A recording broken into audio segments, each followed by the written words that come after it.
Tina was so full of joy. She was immersed in it. Oh, rejoice. The affirmation for today is, I am the joy of the Lord. Ever been around one of those really bubbly, chipper people? Full of energy. They walk into a room and just the whole place lights up. And you say, everything seems to change, and you say, man, I want some of that. I want to be around that. And I bet there are a lot of times when we are that person who walks in the room and it lights up. And other times maybe not so much. And that's when we rely on the joy of others to remind us to be filled with joy. But there are a lot of times, and for many people, the times when we remember and act from within our joy is not as frequent as otherwise.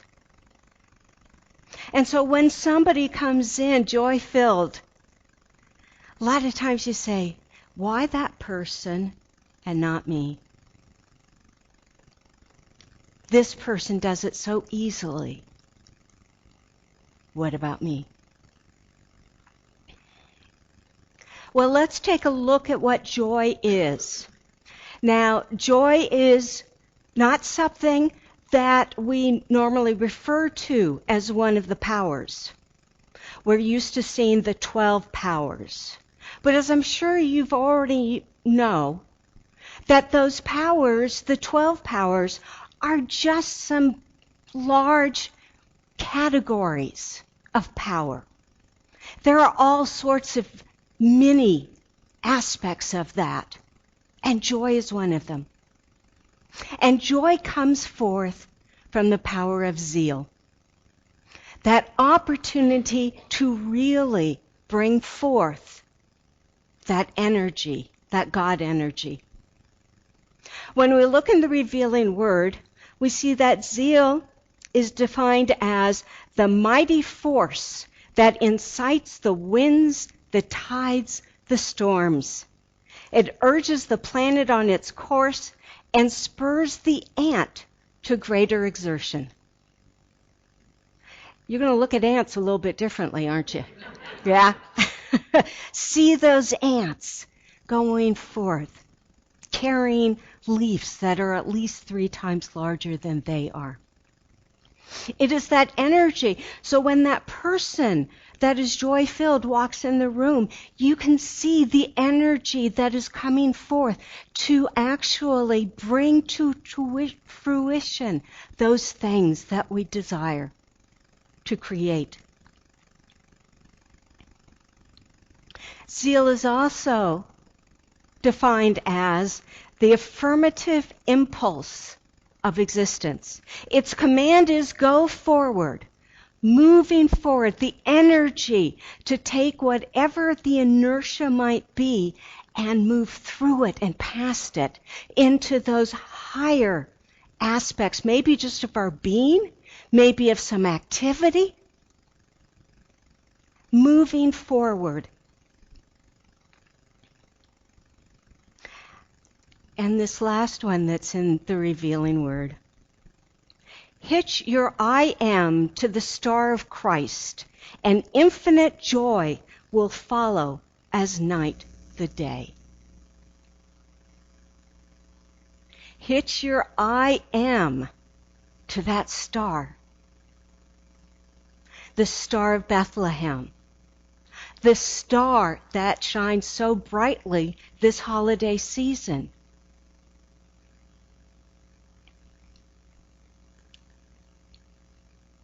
Joy, one of our powers.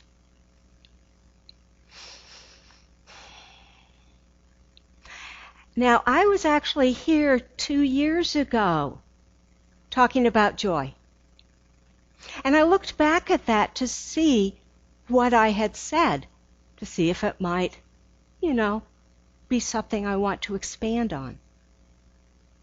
And I found that what I just shared with you, the definitions of zeal and joy, was pretty much the end of the lesson. That I'd gone into big discussion about what zeal is, what joy is, and then stopped. So this is the end of the lesson.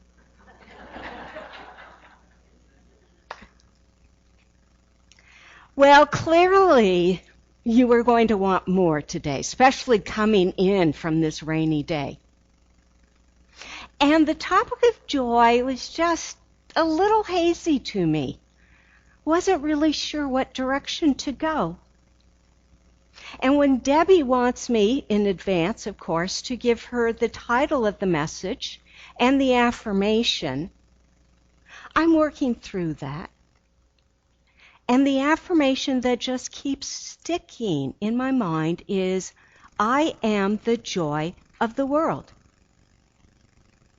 Now, this is not how I would express this normally. I am the joy of the world. Now, I am joy. Joy is within me. All sorts of other things. But no, I am the joy of the Lord. I am the joy. And I never use the word Lord. Never use that. I don't know why. But this time of year it seems appropriate. I am the joy of the Lord. And when I gave that to Debbie so she could put that in the bulletins, I said, I'm not sure what that means, but I'll find out. And so what I did was leave myself open to whatever was coming in. Now, I'm glad she's here today, but Reverend Marge has schooled me, coached me, guided me, counseled me on several things. But one of the biggest has been intuition. I have been in several car accidents because I didn't listen to intuition. I have missed several appointments with friends and family because I didn't listen to intuition. And yet I've had intuition all the way back, that as far as I can remember. That first car accident, I was 14 at the time. And I knew it. And I had two choices on which way to have the person drive. And my intuition was to go there.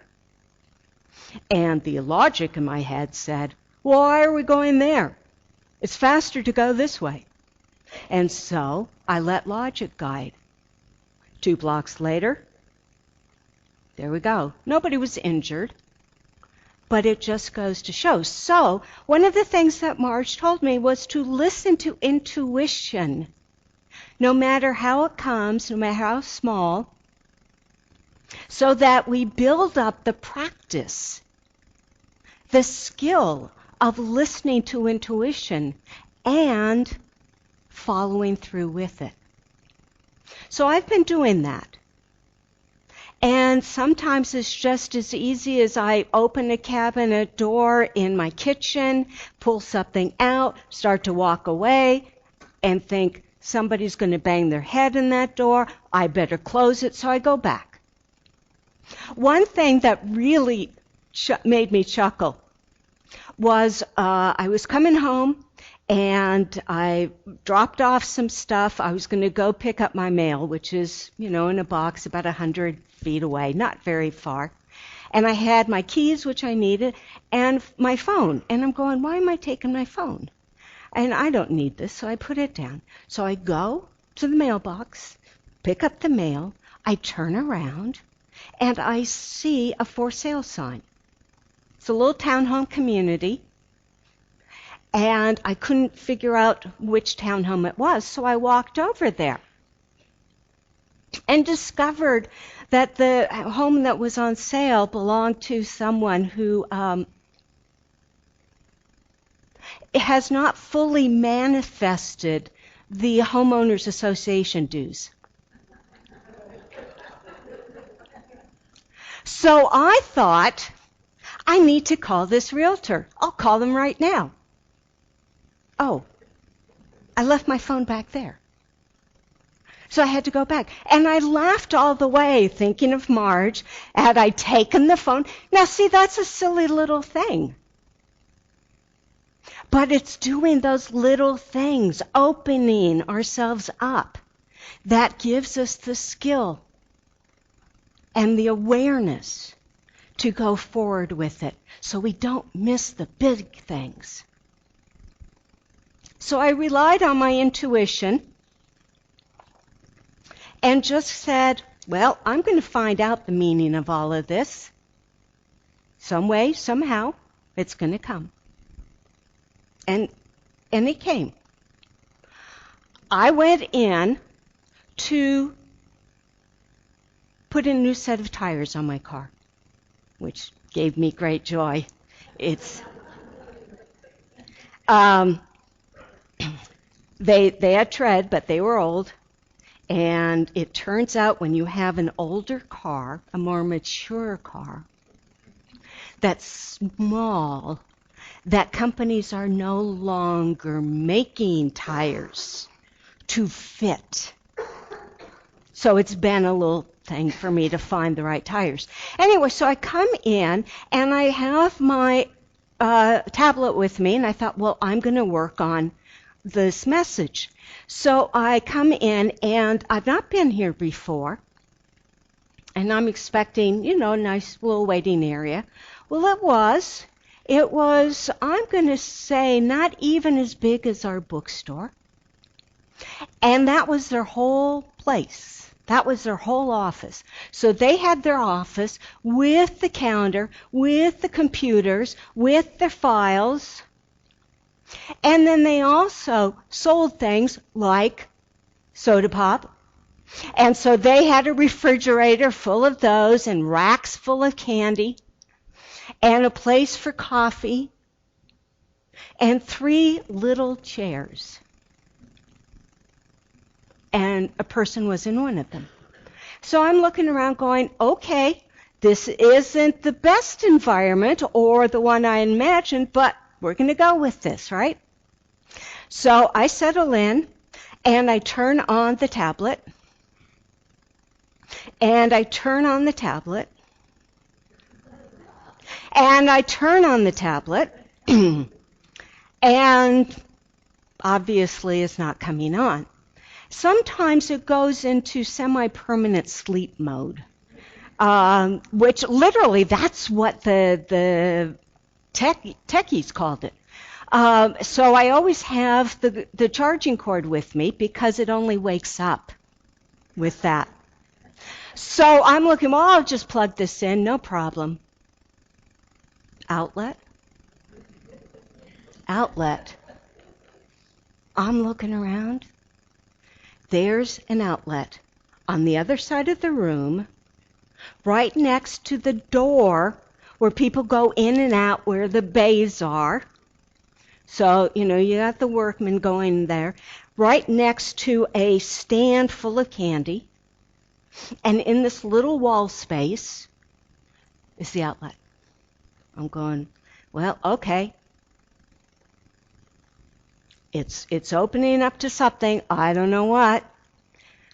And so I go over there, I plug it in, I move some of the boxes of candy, I put my tablet on there, and turns out it wasn't in sleep mode. It had actually not turned off, and so it had no battery power. So I needed to be there and standing there next to all the candy and the door with people going in and out if I wanted to use it. And so I thought, well, I can do this. That's no problem. And I'm working for a while, and it's a little hard to see the screen. And the sun's coming in, and it's coming right into my eyes. And there's no place for me to move. And so I finally say, this just isn't going to work. There's something else for me. I'll just sit and think about joy. So I closed things up, went back, started towards the chair, and there were some magazines. And one of them was small, about the size of Daily Word. And it, on the top of it, said, "The Promise of Christmas." And we went, well, hey, it's the only one there. I'm talking about Advent. Maybe. So I opened it up. It was actually a publication from Our Daily Bread, which I'd actually not seen before.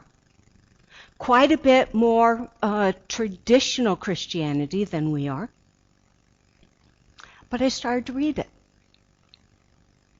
And they were this writer was talking about the Christmas story, obviously. And one of the things that she wrote was about the moment when the angel Gabriel came to Mary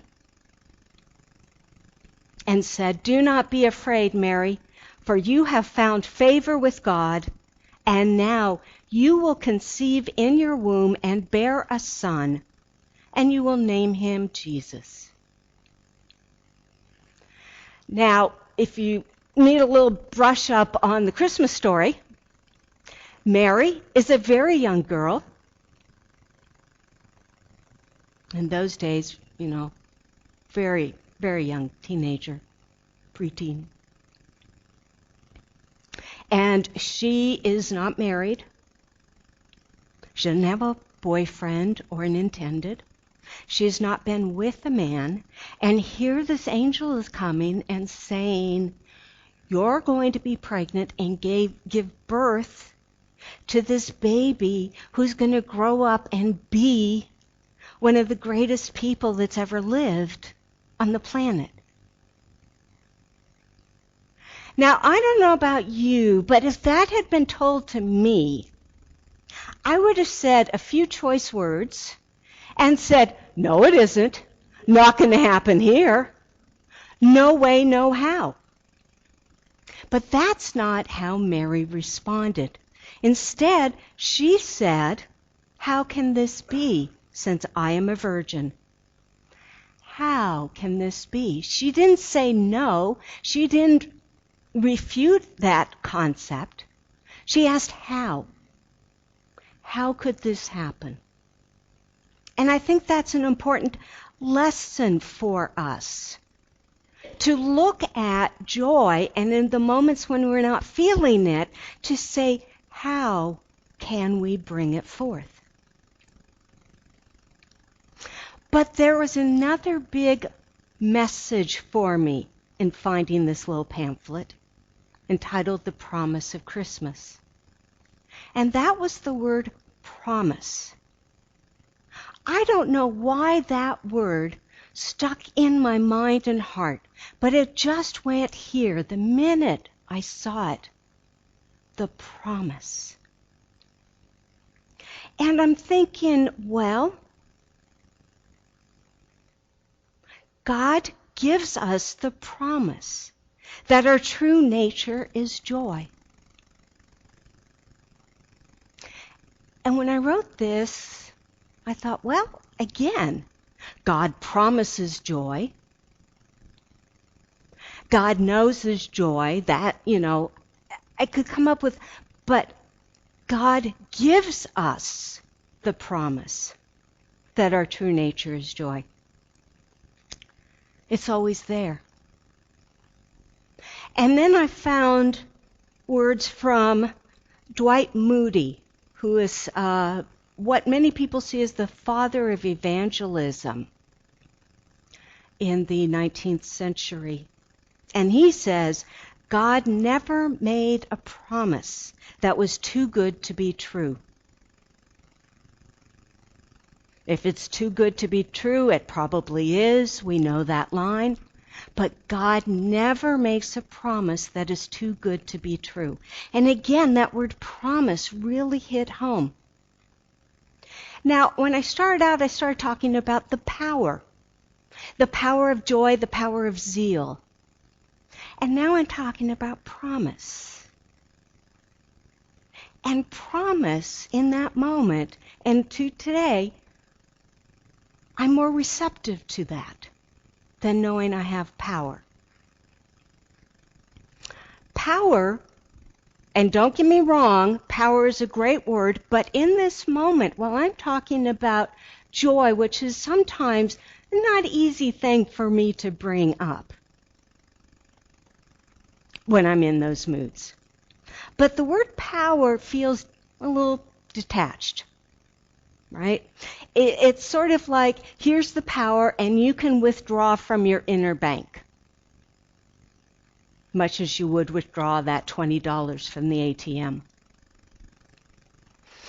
We do that, and we do that through the power of the Word, through our affirmations. We release the error, and we affirm the truth. But promise has a little different connotation. Promise is a little kinder and gentler, if you will. It's personal. It's something that one person gives to another. It is something given and something that is received. It feels to me that when somebody or something gives us a promise, that they really are giving us the awareness that it is there. We just need to see it. It allows us to know that the one who gives us the promise understands that we might not always see this good, but they promise it's always there. There seems to be, for me, a more integral connection between the human and the spiritual worlds in which we live.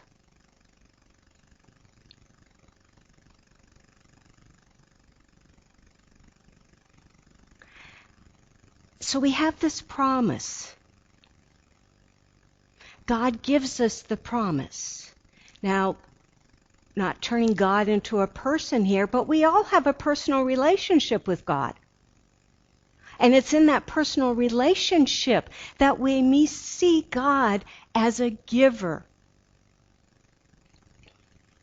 And so we have this promise, and then we still have, okay, well, I'm not feeling joyful yet. I see the promise. Where's the joy? There's that gap between, and that's where we need to find something to fill and to be open to what's available. Now, the irony about searching for joy, because you know a lot of people say, all I want is to be happy. All I want is to be joyful. The irony is that when we search for joy, it's not a real joyous experience. You end up going around in circles because you're looking for joy. Where's joy? I'm going to find it here. Nope, it's over there. Oh, no, it's behind me. It's with, no. And you go all over and you're looking for joy. It's a self-defeating process. Because when I'm looking for something that I really want, I'm not feeling joy when I feel that I'm not finding it. So that search for joy is not joyful. So it focuses, and one of the reasons it focuses on healing or filling a hole that we have. And it also gives us the opportunity of choices. Well, joy might be here, joy might be there, here, there, whoever, wherever. A lot of choices. Where do we find joy?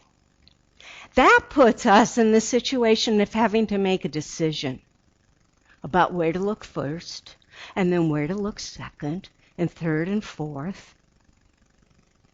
It's a burden to have to make choices. And it's in the smallest things. I know that I feel that sort of circular, I can't figure out what's going on, every time well, not every time, but a whole lot of times when I open a menu when I'm out to dinner. And there are all those things on the menu. and you have to select one, I make oftentimes the poorest menu choices. And so it's challenging. So where do you look for joy? Many people say, psychologists actually, and philosophers say that we often make mistakes about trying to find our joy, our happiness. And one of them is that we look at the joy that we've had in the past. This is particularly true around the holidays. I bet you are all right now thinking of a couple of Christmases, maybe when you were very young, maybe when you were in your early adulthood, maybe later, but in the past. Gee, those were great. I'm going to replicate that today. Same people aren't there, same situations. So you look back and go, wait, I can't replicate it. I don't feel joy. Here it is, a joyful time of the year, and I'm not feeling joy. Now others go the other end and they look to the future. I love this photo. I just love this. Yep, that's it. You have the right one, Debbie. Yeah, I love this. This guy is raring to go. He's out on a mission, if you will. And so he's looking for joy over there. It's going to happen tomorrow or the next time or whenever. He's moving forward and he's taken his joy with him, but he doesn't know it. So many of us play this game when we talk about having joy, looking in the past, looking in the future. And of course the answer is, say it louder. What about today? What about today? Now, the present moment. How do we know the promise? How do we not just hear that God gave us the promise of joy? How do we really know it? How do we really capture it? And what I'm going to suggest is being in that now moment, which of course is a story we've heard on many ways. Looking for joy, not in the sense where I have to go find it, but being open to see joy in whatever situation. Using the same sort of technique, if you will, that Marge is working with me on with intuition. Being open to receive the message. Being open to letting go of whatever from the past, from the future, that is keeping us from knowing our joy right now. This is another picture I love. Just that awe, that wonderment. I didn't quite look like this when I drove off with my new set of tires. But it was sure nice to know I had them in the rain today. Finding joy in those smaller things. I had an email from Reverend James the other day. And he was saying that he's never really had a major kind of health issue in the past. And so what he is experiencing in his body right now is a little unusual. And yet, he's able to see and experience a level of, I wouldn't know if he called it joy, but we will. in receiving all of the gifts and the promises that you have given him. Whether it's the promise of keeping him in prayer, whether it's the promise of, I'll bring you food, the promise of, I'll take you somewhere, the promise of a joke, make you laugh. The promise is there in this moment if we want to look. And for me, that word promise is really important. We know that our true inherent nature of enthusiasm, passion, comes from the one, from God. So therefore, we can rejoice and know that I am the joy of the Lord. So let's take this opportunity and reflect on joy.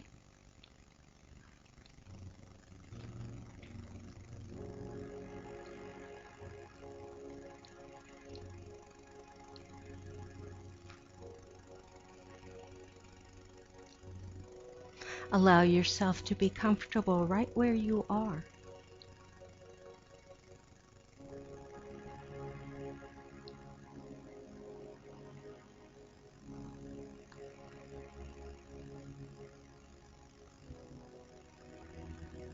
Know that there's nothing you need to do in this moment.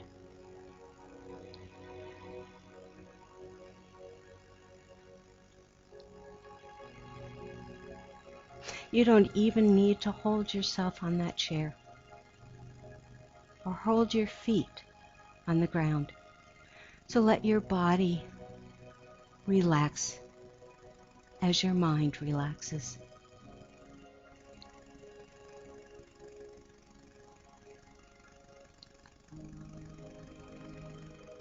And I invite you to bring to mind joy. Ask yourself, what does joy mean to me?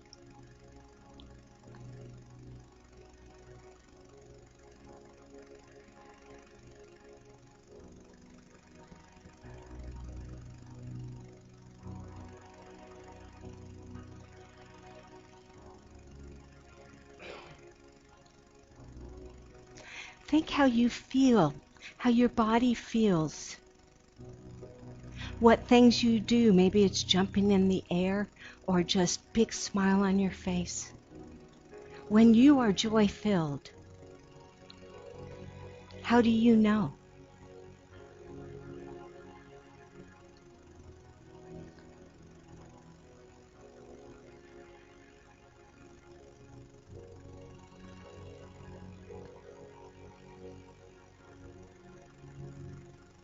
Bring forth something today that brings you joy, even a little bit, knowing the promise is there. Joy is already within you.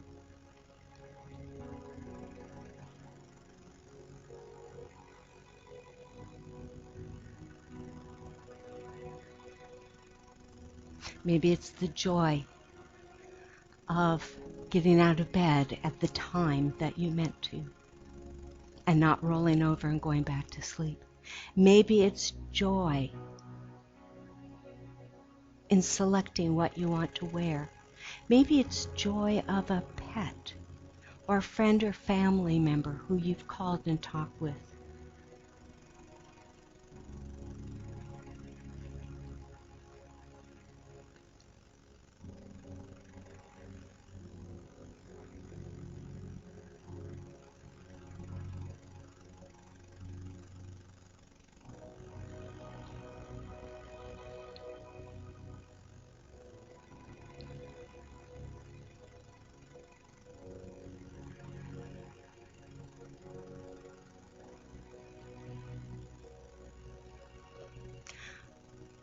find an image or a sound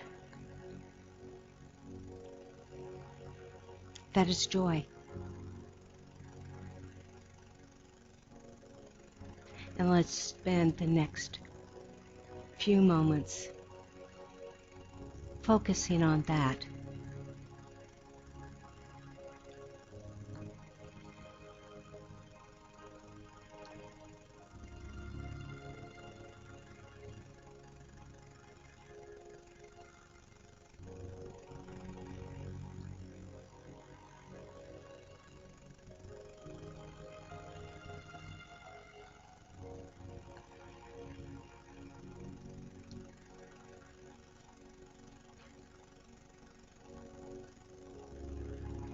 Joy.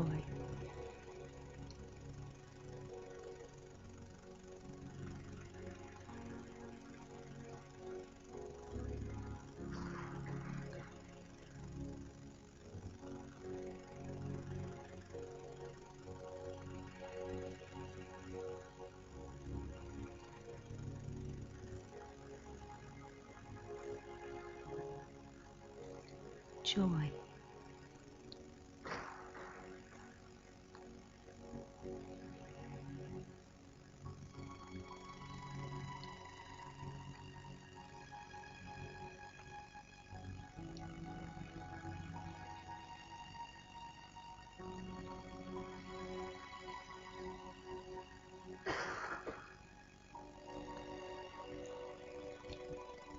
With that sound or that image, tap in to the joy within you.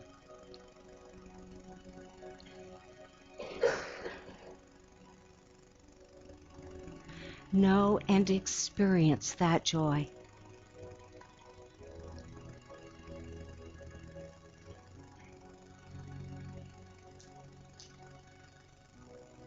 Allow yourself to open your mind and your heart to joy.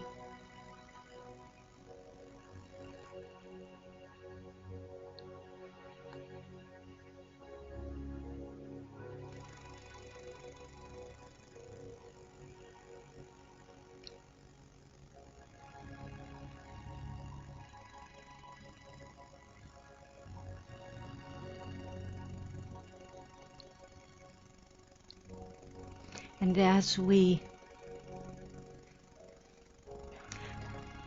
come back to this place in time, let's remember the affirmation, I am the joy of the Lord.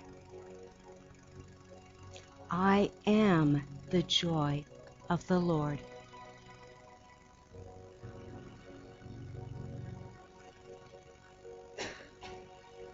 Let's say that together. I am the joy of the Lord. I am the joy of the Lord. Again, I am the joy of the Lord. I am the joy of the Lord. And now with real joy, together, I am the joy of the Lord. And so it is.